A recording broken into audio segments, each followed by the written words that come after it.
नमस्कार, मैं शीतल शर्मा और 5 बजे की दमदार डिबेट ललकार में आपका बहुत बहुत स्वागत है, जिसमें आज हम बात करने वाले हैं झारखंड के चुनाव को लेकर और झारखंड में बढ़ती हुई चुनावी सरगर्मियों को लेकर। झारखंड में चुनाव को लेकर सरगर्मियां तेज होती जा रही हैं। जैसे जैसे चुनाव नजदीक आ रहे हैं, वैसे वैसे एक दूसरे पर आरोप प्रत्यारोप का सिलसिला भी तेज हो रहा है। पहले जहां एक दूसरे के बयानों पर वार पलटवार हो रहा था, तो वहीं अब सत्ताधारी दल जेएमएम ने चुनाव आयोग पर गंभीर आरोप लगा दिए हैं। इसको लेकर जेएमएम के केंद्रीय महासचिव और केंद्रीय प्रवक्ता सुप्रियो भट्टाचार्य ने प्रेस कॉन्फ्रेंस कर यह बातें कही हैं। उन्होंने क्या कुछ कहा था, सुनिए। कि चुनाव आयोग ने जिस बात को कहा कि हम लेवल प्लेइंग फील्ड देंगे, सबको समान अवसर देंगे, वो बातें अब प्रहसन के रूप में सामने आने लगी।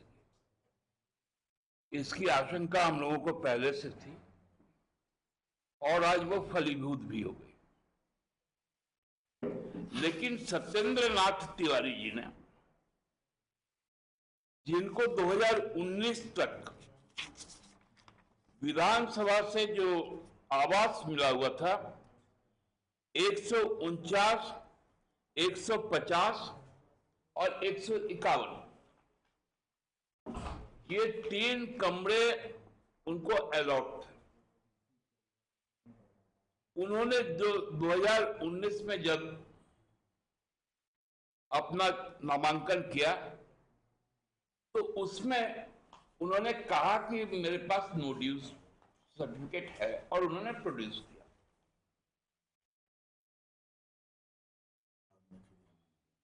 अच्छा, बाद में फिर उनको मिला आवास संख्या E277 सेक्टर 2, तो 2019 के एफिडेविट में। लेकिन 2024 में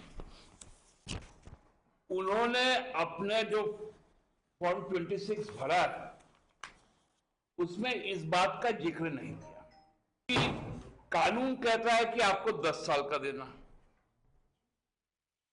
आपने दिया नहीं। और वहां के रिटर्निंग अफसर पे जब हमारे निर्वाचन अभिकर्ता के द्वारा, हमारे उम्मीदवार के द्वारा इस बात को उठाया गया, तो उन्होंने उसको मानने से इनकार कर दिया। हमें जब मालूम चला, तो हम लोगों के पास में ये सूचनाएं आई, ये हमारे रिसोर्स के हैं, कि भारत निर्वाचन आयोग के किसी पदाधिकारी ने उनको कहा, भाजपा का पर्चा है तो उसको रिजेक्ट नहीं करना है, और यदि भाजपा के खिलाफ किसी और का पर्चा है तो माइक्रोस्कोप के नीचे डाल के उसको स्कैन करना है। कल तो मामला रांची तक सीमित था, आज तो मामला दिल्ली तक चल गया। ये परिस्थितियां बताती हैं कि भाजपा कितना हताश हो गई, मुद्दे विहीन हो गए,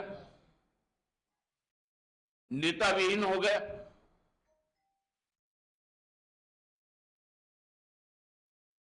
उनको अब केवल और केवल षड्यंत्र का सहारा। लेकिन हम न्याय पे विश्वास रखते हैं। यदि निर्वाचन आयोग 24 घंटे के अंदर यदि इस मामले पर निष्पक्ष तरीके से जांच कर यदि निर्णय नहीं देती और सत्येंद्र नाथ तिवारी का कैंडिडेचर कैंसिल नहीं करती है, तो हमारे पास में कानून के रास्ते उपलब्ध हैं।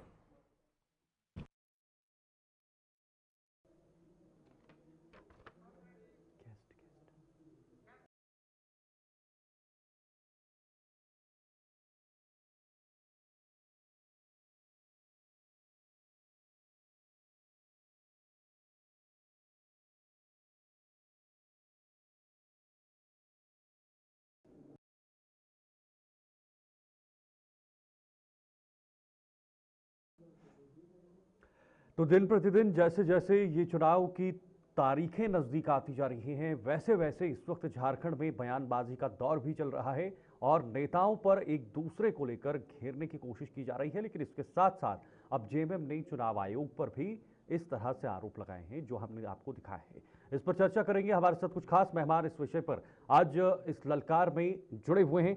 मैं और इससे चर्चा की शुरुआत करना चाहूंगा कमल ठाकुर जी, कांग्रेस प्रवक्ता इस वक्त हमारे साथ जुड़े हुए हैं, और राजेंद्र राम जी आजसू से प्रवक्ता हैं, वो भी इस वक्त इस खास पेशकश में हमारे साथ ज्वाइन हो गए हैं। और दो और मेहमान जुड़ेंगे, लेकिन कुछ तकनीकी प्रॉब्लम आ रही है, तब तक मैं इन दो मेहमानों से आज की चर्चा शुरू करना चाहूंगा। बहुत बहुत स्वागत है कमल जी और राजेंद्र जी आपका भी। कमल जी आपसे शुरुआत करेंगे। कमल जी, जिस तरह से जो बयानबाजी का दौर चल रहा है वो हमने उस पर डिबेट की है, चर्चा की है, लेकिन अब चुनाव आयोग पे भी सवाल खड़े हो रहे हैं कि चुनाव आयोग पक्षपात कर रहा है। देखिए, अगर सवाल उठा है तो चुनाव आयोग को उसका जवाब दे देना चाहिए। लेकिन जब आप जवाब नहीं देते हैं तो अविश्वास होता है। आप सीधा समझ लीजिए कि आपके यहाँ जेएमएम के लोगों ने सत्येंद्र तिवारी के खिलाफ जो बात रखी है उसका जवाब देने में कहाँ दिक्कत है। तो जब आप जवाब नहीं देंगे तो हमारे जैसे लोग या जनता जो है वो अविश्वास करेगी। यही कारण है कि देश के संवैधानिक जो संस्था है उस पर से जनता का विश्वास धीरे धीरे कम होता जा रहा है। लेकिन क्या सवाल करने चाहिए विपक्ष की तरफ से, या आप तो सरकार में हैं, आप तो सत्ता में हैं वहां पर झारखंड के अंदर? नहीं, निर्वाचन आयोग तो अलग है, वो सरकार के अधीन तो है नहीं।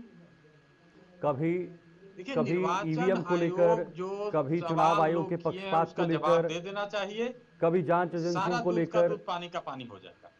कमल जी, क्या जायज है इन तमाम जो एजेंसियां हैं या जो संवैधानिक जो संस्थाएं हैं, क्या उन पर सवाल खड़े करना जायज है? चाहे वो ईवीएम का मामला हो, चाहे वो चुनाव आयोग की निष्पक्षता पे मामला हो, या फिर जिस तरह से ये कह रहे हैं कि भाई ईडी या जो बाकी जांच एजेंसीज हैं वो भी कहीं ना कहीं किसी के इशारे पर चल रही हैं, तो क्या संवैधानिक एजेंसीज पर सवाल खड़े करना जायज है? सर, आप क्या वाकई में किसी के इशारे पर चल रही हैं? हमको टाइम दीजिएगा एक जी जी। आप देख लीजिए कि हरियाणा में चुनाव होता है, जब पोस्टल बैलेट खुलता है तो 74 सीट पर आगे कांग्रेस रहती है और 10 सीट पर बीजेपी। मैं ये नहीं कर रहा हूं, एडीआर का रिपोर्ट है कि देश के लोकसभा के चुनाव में 79 सीट ऐसा है जिस पर सवाल बनता है। हरियाणा के 22 ऐसे सीट है जिस पर हम लोगों ने लिख के दिया है कि इस पर सवाल उठ रहा है कि ये कहीं कहीं टेक्निकल प्रॉब्लम है इसमें। जब आपका ईवीएम सुबह में ईवीएम खुलेगा, उस पर काम होगा, तो स्वाभाविक रूप से उसकी बैटरी जो है जलेगी। हम लोग मोबाइल यूज करते हैं तो दिन भर जब मोबाइल यूज कर देते हैं तो मोबाइल 20-25-30% तो नीचे आ ही जाता है। ये भी एक सवाल एक खड़ा होता है ना कि क्या ईवीएम सिर्फ कुछ राज्यों में ही गड़बड़ होता है? मतलब आपका कहना है कुछ राज्यों में काम नहीं करता? मैं हमेशा एक बात आपके चैनल पर मैं नहीं बता पाया हूँ, लेकिन एक बात मैं आपको बता दूं, अगर देश के 543 सीट भी मैं अगर जीत गया किसी समय, फिर भी ईवीएम पर सवाल बना रहेगा। क्यों बना रहेगा? जी, क्योंकि मानव द्वारा बनाए हुए चीज तो उसमें कुछ ना कुछ कमी बेसी किया जा सकता है। जब हम ही उसको बनाए हैं तो हम उसमें कुछ ना कुछ कर सकते हैं। तो ये सवाल तो है जिंदा। अब आप आइए चुनाव आयोग पर। क्या चुनाव आयोग पर सवाल बनता है कि नहीं बनता है? अगर झारखंड का चुनाव, अगर ड्यू डेट मेरा 5 जनवरी है, ओके, पहले कराने का क्या मतलब है? अगर महाराष्ट्र को लेना ही था तो महाराष्ट्र को हरियाणा के साथ आप करा लेते। चुनाव आयोग भी सुटेबल और बीजेपी के जो लोग हैं जो ऐसे बताते हैं उसके हिसाब से चलता है। तो भाई स्वाभाविक है कि विपक्षी सवाल उठाएंगे। ठीक है, ओके, मैं लौटता हूं आपके पास। राजेंद्र जी भी हैं, आजसू से प्रवक्ता हैं। राजेंद्र जी, क्या ये जायज़ है जिस तरह से अभी जेएमएम सवाल उठा रही है चुनाव आयोग पे कि किसी के इशारे पर चुनाव आयोग चल रहा है, या जो जांच एजेंसीज चल रही हैं अभी अभी वहाँ पर जांच एजेंसीज बड़ी सारी रेड्स भी कर रही हैं झारखंड के अंदर, उनको भी चुनाव से जोड़ा जा रहा है। ये तमाम जो जांच एजेंसियाज हैं ये सिर्फ और सिर्फ किसी के इशारे पर चल रही हैं। सबसे पहले मैं जेके न्यूज़ 24/7 के सभी दर्शकों को नमस्कार करता हूँ। शीतल जी, देखिए, बात इस तरह की हो रही है, जहां तक बात अभी हमारे साथी प्रवक्ता, कांग्रेस के प्रवक्ता जी ने रखा कि चुनाव आयोग और ईवीएम दो अलग अलग चीजें हैं। चुनाव आयोग एक स्वतंत्र संस्था है जिसकी स्वतंत्रता पर हमें संदेह नहीं करना चाहिए। एक अलग संस्था है जो सरकार से अलग रहती है, सरकार से स्वतंत्र है, एक ऑटोनॉमस बॉडी है, वो अपना काम कर रही है और जहां पर उसको लगेगा कि कुछ गलत हो रहा है वहां पर वो एक्शन भी लेगी और जहां पर उसको लगता है कि जवाब देना चाहिए वहां जवाब देगी। वो किसी सरकार के इशारे पर नहीं चलती है। अगर कभी कांग्रेस के टाइम में चलती होगी तो चलती होगी, आज के टाइम में नहीं है। नए भारत का ये नए भारत की चुनाव आयोग है, ये सरकार से नहीं चलती। कमल जी कह रहे हैं कि फिर भी सवाल क्यों खड़ा हो रहा है, लोगों का विश्वास क्यों कम हो रहा है? लोगों का विश्वास कम नहीं हो रहा है। अगर लोगों का विश्वास अगर कम होता तो ये मुझे बताएं कि कांग्रेस या आरजेडी या जेएमएम ने कितनी ऐसे आंदोलन किए हैं जो चुनाव आयोग को लेकर के, ईवीएम को लेकर के है। वो क्यों फिर चुनाव में पार्टिसिपेट करते हैं? वो चुनाव में पार्टिसिपेट भी कर रहे हैं और ईवीएम पर सवाल भी उठा रहे हैं। ये दोनों चीजें नहीं हो सकती, ये दोनों चीजें एक साथ नहीं हो सकती। या तो आप इस पर भागीदार बनिए या फिर अगर इसमें विश्वास नहीं करते हैं तो इसका विरोध कीजिए। दोनों एक साथ नहीं हो सकती है, पहली बात। ये बात करते हैं चुनाव आयोग को निष्पक्षता पे सवाल उठाते हैं, तो चुनाव आयोग टोटली निष्पक्ष है। ये नए भारत का चुनाव आयोग है, ये कांग्रेस के दौर का चुनाव आयोग नहीं है जो सरकार के इशारे पर चलता है। ये स्वच्छ और निष्पक्ष संस्था है जो अपने हिसाब से, अपने टाइम टेबल के हिसाब से चुनाव कराती है। दूसरी बात पर आते हैं, इन्होंने एक राजेंद्र जी, आरोप ये लगता है कि जब चुनाव होते हैं तो उसी समय ये जांच एजेंसीज हों या बाकी अन्य चीजें हों, ये भी सक्रिय हो जाती हैं चुनाव के दौरान में, चुनाव के समय में, तो फिर कहीं ना कहीं विपक्ष के पास ये सवाल खड़ा होता है। ऐसी बात नहीं है। आप देखेंगे कि चुनाव जो भी संस्थाएं हैं, चाहे जांच एजेंसियां हों या चुनाव आयोग हों, ये पूरे साल काम करती हैं, हमेशा काम करती हैं और जिन पर भ्रष्टाचार लगेगा, जहां पर भ्रष्टाचार लगेगा वहां पर तो ये जाएंगी ही जाएंगी। अगर मैं बात करूं इन्हीं के कांग्रेस पे बात करूं तो कांग्रेस के ही इनके विधायक थे, इनके मंत्री हैं जिनके यहाँ पर करोड़ों रुपए निकले हैं। अगर एजेंसियां, अगर भ्रष्टाचार नहीं है तो क्या है? क्या उसका आज तक उन्होंने जवाब दिया? नहीं दिया। तो ये हमेशा मुद्दा रहेगा क्योंकि ये भ्रष्टाचार, जो भी भ्रष्टाचार करेंगे उनके पास जांच एजेंसी तो जाएंगी ही जाएंगी। इनके दूसरे पॉइंट पर मैं बात करना चाहूंगा। दूसरा पॉइंट इन्होंने कहा कि ईवीएम पर सवाल उठाते हैं। जब ईवीएम पर सवाल उठाते हैं, ये कहते हैं कि ईवीएम में छेड़छाड़ संभव है। ईवीएम में छेड़छाड़ संभव नहीं है और अगर ऐसा कोई संभव है तो ये चुनाव आयोग के पास जाएं, कोर्ट में जाएं, वहां पर शिकायत करें और प्रूव करें इस चीज को। इसके लिए एक हमारे भारत में एक सिस्टम बनाया गया है। हम इस चीज को रोड पर नहीं सुलझा सकते हैं या किसी स्टूडियो में नहीं सुलझा सकते हैं। इसके लिए बाकायदा कोर्ट बना है, कोर्ट का प्रोसीजर है। चुनाव आयोग में शिकायत करें और इसको प्रूव करें। चुनाव आयोग ने तो कुछ दिन पहले ही खुला आमंत्रण दिया था सभी पार्टियों को कहा था कि कोई भी अगर ऐसा लगता है कि ईवीएम को हैक करके दिखा सकता है तो कोई भी पार्टी नहीं गई वहां पर। तो फिर से सवाल उठाना तो बेईमानी है। आप ठीक है, जिस सिस्टम में चुनाव करा रहे हैं उसमें पार्टिसिपेट कर रहे हैं, लोकतांत्रिक प्रक्रिया का हिस्सा है, उस पर सवाल नहीं उठा सकते। ठीक है, अगर उठाते हैं तो उसके लिए आंदोलन करें। ठीक है कमल जी, इनका कहना है कि लोकतांत्रिक जो संस्थाएं हैं, जो संवैधानिक संस्थाएं हैं, उन पर सवाल उठाना बिल्कुल भी जायज नहीं है। अगर आपको लगता है कि कहीं पर ईवीएम में गड़बड़ी है तो आप बड़ा आंदोलन कीजिए, आप चुनाव का बहिष्कार कीजिए, आप चुनाव में बिल्कुल भी पार्टिसिपेट नहीं कीजिए। सुन लीजिए जी, ये तो एकदम लोकतंत्र के खिलाफ बात करने वाले लोग हैं। लोकतंत्र में विरोध भी होते रहता है और साथ साथ में काम भी होता है। क्या आप चाहते हैं कि कांग्रेस और बाकी दल आज भारत में जो चुनाव हो रहे हैं उसका विरोध कर दे? ये तरीका है क्या इस देश में रहने का? लेकिन सवाल बनता है, सवाल अगर ईडी चुनाव के वक्त झारखंड में घूम रही है तो इनके दोनों जो चोर चोर मौसेरे भाई शिवराज सिंह चौहान और हेमंता बिस्वा शर्मा, उनके यहाँ ईडी क्यों नहीं जा रही है? क्योंकि एलिगेशन तो उन पर भी है। ठीक है। आखिर अजीत पवार के यहाँ ईडी क्यों नहीं जा रही है?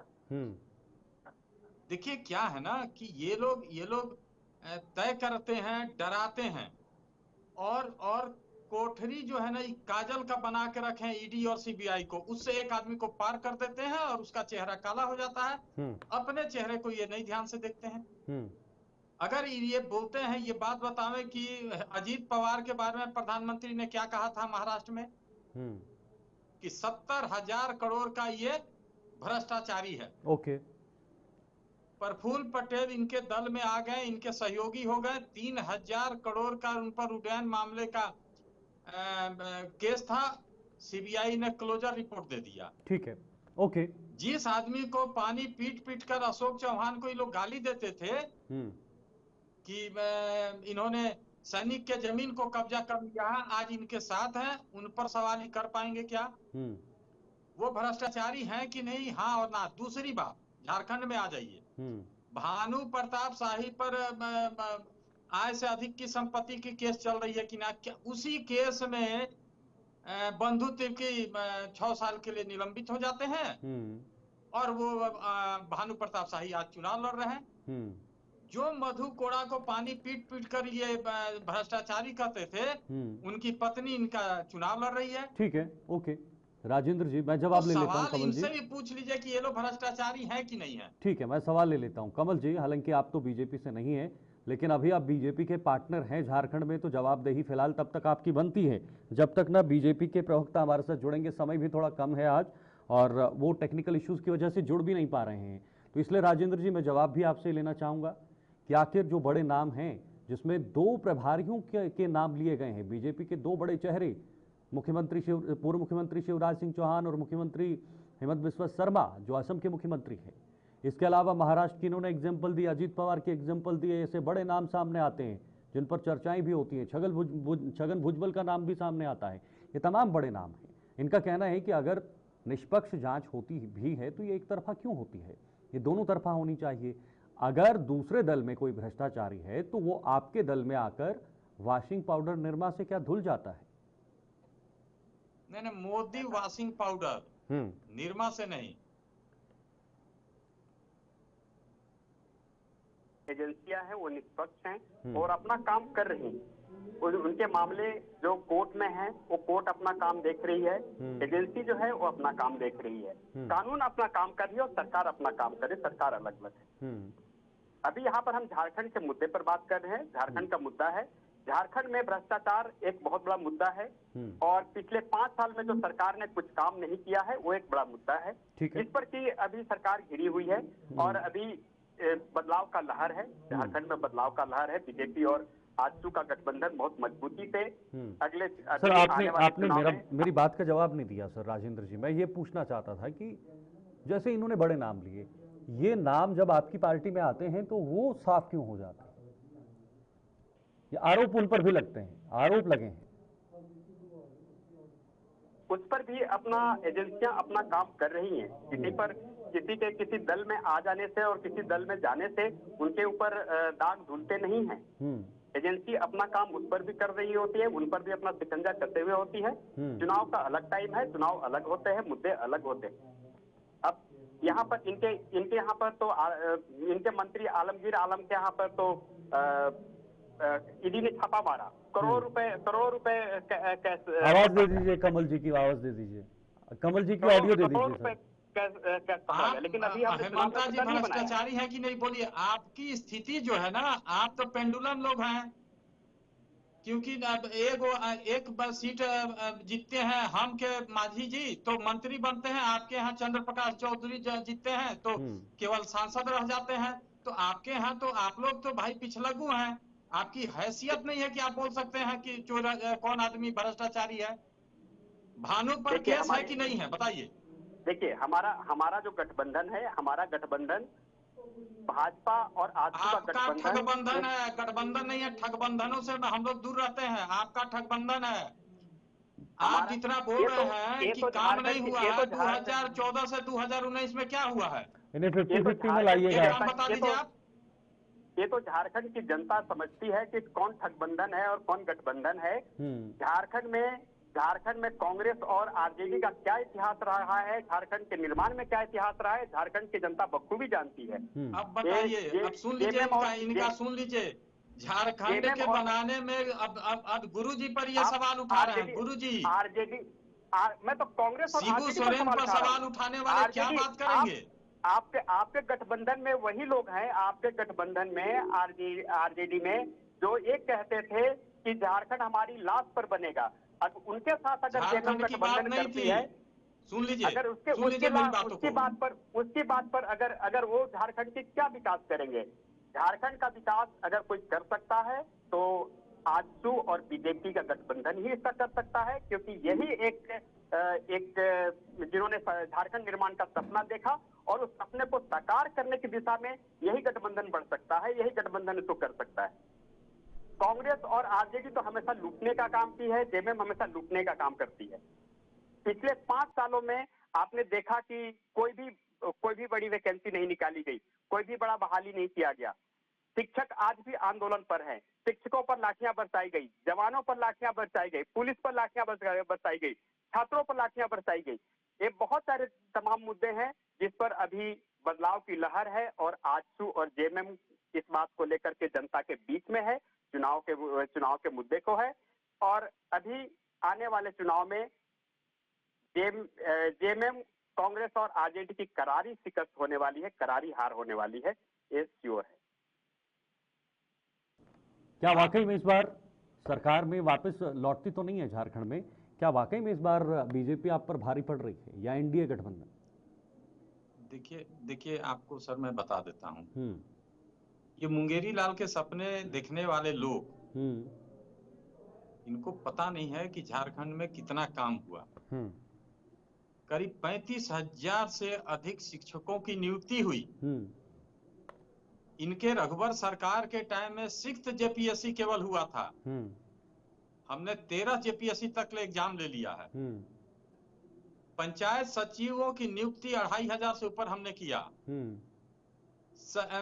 आंगनबाड़ी सेविका का मानदेय बढ़ा दिया। अभी इन लोग का किरकिरी सबसे क्या है, मैया योजना से ये लोग परेशान हैं, क्योंकि इनके पास तो कोई योजना था नहीं, हमने उसको लागू कर दिया, वो भी चुनाव के टाइम। इस राज्य में 1,77,000 किसानों का 2 लाख हमने माफ कर दिया। चुनाव के समय पे आपने मान सम्मान योजना लागू कर दिया, थोड़ा पहले कर देते सर। अरे देखिए एक बात समझ लीजिए सर आप, हम तो कहते हैं कि चुनाव आया कि अभी प्रधानमंत्री हजारीबाग में 70,000 करोड़ किसको अनाउंस करके चल गए, क्या मिला उसमें से 1 रुपया किसी को? वो चुनावी नहीं है, हम कर दिए तो चुनावी हो गया। ठीक है मैं गोगो दीदी ला दिए तो चुनावी नहीं है। सीमा जी इस वक्त जुड़ी हुई हैं क्योंकि मेरे पास बहुत कम समय है, ये बहुत लेट जुड़ी हुई है। मैं आपको एक चीज और बता दूं। ठीक है 30 सेकंड और मैं लूंगा आपका, थोड़ा कम समय है मेरे पास। हाँ नहीं 30 सेकंड के बाद। 1 रुपया में 5 एकड़ जमीन किसानों का हम इंश्योरेंस करते हैं। 200 यूनिट बिजली हम माफ करते हैं। ग्राम गाड़ी योजना हमारी चल रही है। आपका गुरुजी क्रेडिट कार्ड से आप विदेशों में बच्चों की पढ़ाई। ठीक है।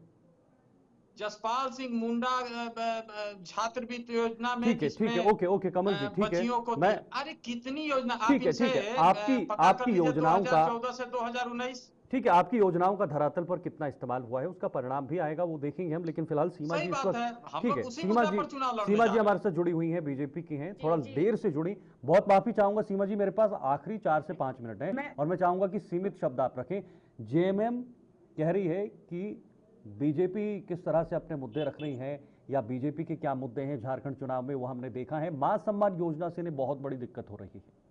सीमा जी। नहीं, हमें कोई दिक्कत नहीं है, हमें कोई दिक्कत नहीं है। आप इसको 5 सालों में 1 महीना की क्यों, 2 महीना की क्यों, 5 साल सत्ता में रहे, आप जोड़ के देना, कोई दिक्कत नहीं है। मैया सम्मान मास, अभी हमारे सीता सोरेन जी को इन्होंने अपमान किया, ये गठबंधन की चरित्र है। इसके पहले इरफान अंसारी ने किया है। इसका नहीं, आप बात सुन लीजिए, सम्मान उस घर की बहू का सम्मान नहीं कर पा रहे हैं जिसमें हेमंत सरकार खुद है, और वो जब जेल जाते हैं अपने पूरे ब्यौरा के साथ उनपे प्रमाणित किया हुआ आरोप है, उसके सम्मान में उनकी पत्नी एक सम्मान योजना निकालती है, क्यों नहीं अपने घर की बहू के लिए निकालती है। और ये सम्मान की क्या बात करेंगे, जहां 60% से ज्यादा संथाल में केसेस है, वो भी आदिवासी बहनों का, जिनका घर भी जाता है, जमीन भी जाती है, जाने भी जाती है, और धर्म परिवर्तन किया जाता है। ये क्या बात करते हैं सम्मान की बातें। और जितनी योजनाएं बताई है, कृपया आप आंकड़ा बता दें, जमीनी स्तर पे कितनी आंकड़ा है, केंद्र की बात तक न जाए।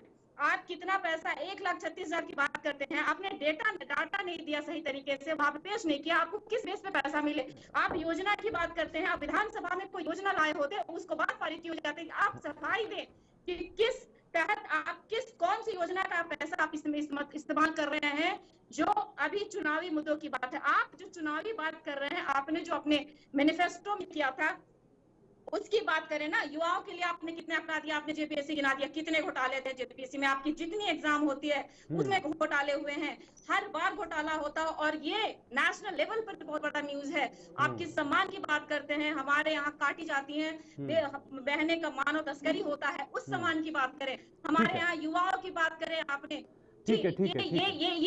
ये सारी इनकी बातें थी। सीमा जी, माफी चाहूंगा, बहुत माफी चाहूंगा, आज समय कम है और आप बहुत ज्यादा देर से जुड़े हैं। नीलम जी हमारे साथ जुड़ी हुई हैं। नीलम जी, आप बहुत आखिरी पे जुड़े हैं, मेरे पास सिर्फ 2 मिनट बचे हुए हैं अब, लेकिन फिर भी 2 मिनट चाहूंगा कि मैं आप अपना पक्ष रखें। मास सम्मान योजना की बात हो रही थी और बीजेपी कह रही है कि जब सम्मान ही ना हो तो इन योजनाओं का क्या फायदा। देखिए, महिलाओं का सम्मान जिस प्रकार से झारखंड में हो रहा है, माननीय मुख्यमंत्री हेमंत सोरेन जी मैया सम्मान योजना की बात ये लोग करते हैं। मैया सम्मान योजना तो एक योजना है ही, साथ ही साथ किशोरी समृद्धि योजना के साथ और कई सारी योजनाएं हैं जो महिलाओं से जुड़ा हुआ है। लेकिन नीलम जी, सीता सोरेन का मुद्दा जो है वो बीजेपी ने जोरों शोरों से उठाया है। महिलाओं के सम्मान की बात अगर ये लोग सीता सोरेन का मुद्दा बीजेपी ने जोरों शोरों से उठाया है की बात होती, और ये कह रहे हैं कि क्या भाभी मां सम्मान नहीं होती। जी बिल्कुल, देखिए भाभी मां सम्मान होती है, हर महिला मां सम्मान और बहन सम्मान होती है, लेकिन यहाँ पे भाजपा का तो रवैया, उनका नियत देखिए कि जब ये दूसरे स्टेट का मामला होता है तब ये लोग चिल्लाने लगती है, रोने लगती है, क्योंकि वहाँ पे इलेक्शन है। आज झारखंड में इलेक्शन है, आप महिला सम्मान के प्रति इतना ही संवेदनशील है, तो आप उस वक्त क्यों चुप हो जाती है जब महिलाओं को दौड़ाया जाता है नम धरण करके, आप उस वक्त क्यों चुप हो जाती है।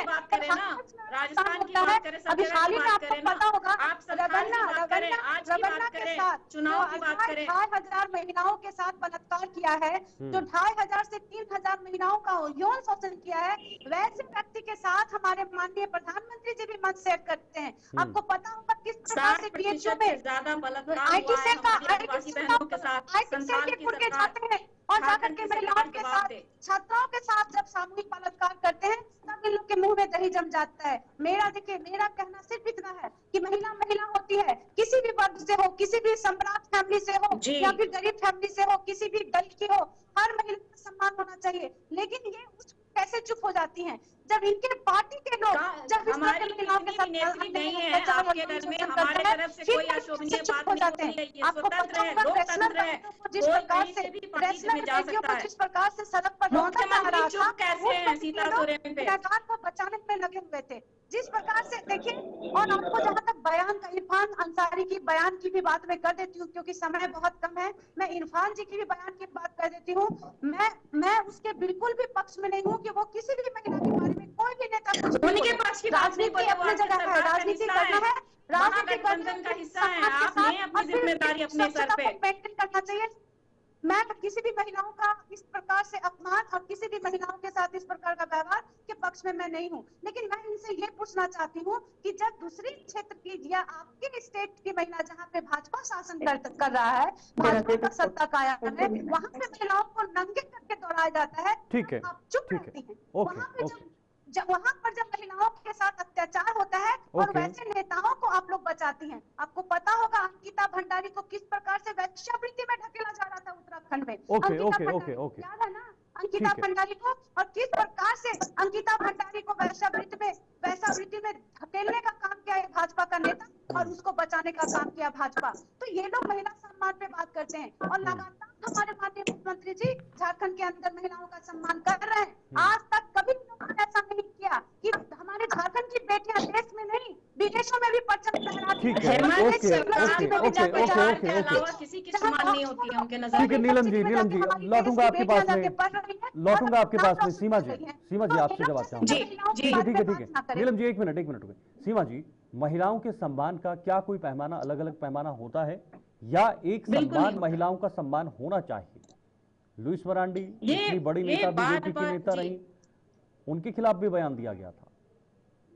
देखिए, महिलाओं के सम्मान में मैंने कभी भी नहीं कहा कि कोई भी पार्टी हो, महिला वर्ग, सम्मान के वर्ग, हमारी ये भारत माता और सीता माता की जमीन है, सभ्यता संस्कृति है। यदि जो कोई बोलता है वो गलत है, उसके बारे में गलत टिप्पणी गलत है, उसकी जिम्मेदारी भी लेनी चाहिए और माफी भी मांगनी चाहिए। हम लोग कभी भी भाजपा की महिला मोर्चा या महिला कोई भी ऐसा आगे बढ़ के नहीं बोली है कि किसी भी महिलाओं का अपमान होता है तो वो सही बात है, उनको माफी मांगनी चाहिए, चाहे वो किसी पार्टी से हो, चाहे वो किसी धर्म से हो।